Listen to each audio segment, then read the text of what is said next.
যতদূর চোখ যাবে রং বেরঙের ফুল আর ফুল, মনে হবে এই যেন এক ফুলের স্বর্গরাজ্য।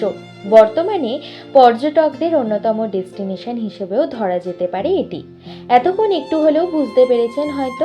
হ্যাঁ, ঠিকই ধরেছেন, পূর্ব মেদিনীপুরের অবস্থিত ক্ষীরাইয়ের কথাই বলছি। বিঘার পর বিঘা জমিতে ফুটে আছে হরেক রকমের ফুল। প্রচারের আলোয় ক্ষীরাই এখন ভাইরাল পয়েন্ট। এই ক্ষীরাই নিয়ে অনেকেই অনেক ভিডিও করেছেন, কেউ যাওয়ার ইনফরমেশন, তো কেউ ক্ষীরাইয়ের আশেপাশে কোথায় কি আছে। কিন্তু আজ আপনাদের কাছে ক্ষীরাইয়ের অজানা কিছু তথ্য তুলে ধরব। ক্ষীরাই নদীর নাম অনুসারেই এই গ্রামের নামকরণ হয়েছে। এখানে গেলে মনে হবে এই যেন এক রূপকথার দেশ। সবটাই যেন ক্যানভাসে আঁকা ছবির মতন রঙিন ও সুন্দর।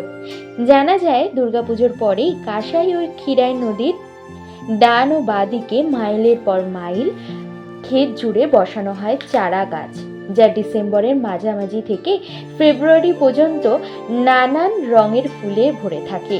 এখানে রং বেরঙের গাঁদা, গোলাপ, অস্টার, চন্দ্রমল্লিকা, মোরগঝুঁটি, পমপম সহ আরও কত নাম না জানা ফুলের সমাহার দেখতে পাবেন। ক্ষীরাইতে গেলে শুধু দেখতে পাবেন গাঁদা, অস্টার, সর্ষে ক্ষেত সহ কিছু সবজির চাষ।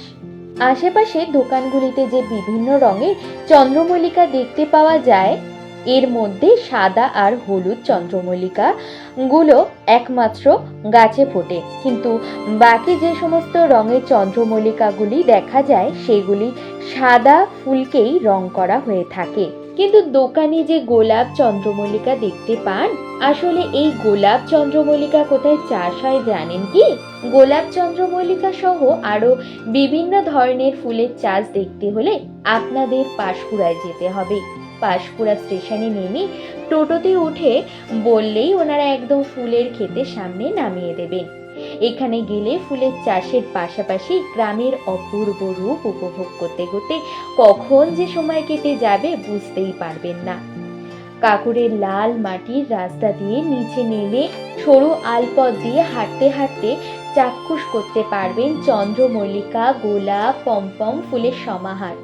এখানে গেলে মনে হবে দৈনন্দিন একঘেয়েমি জীবনের ব্যস্ততার মাঝে বেঁচে থাকা অক্সিজেন। আর আপনার যদি ফুলের ক্ষেত থেকে রং বেরঙের ফুল এনে বাড়ি সাজাতে মন চায়, সেক্ষেত্রে আপনার মনোবাঞ্ছা পূরণ হবে। আপনি সরাসরি ক্ষেত থেকেই চাষিদের কাছ থেকে ফুল কিনে নিয়ে আসতে পারেন। তাহলে আর দেরি না করে শীতের আমেজ গায়ে মেখে ঘুরে আসুন ফুলের স্বর্গরাজ্য থেকে।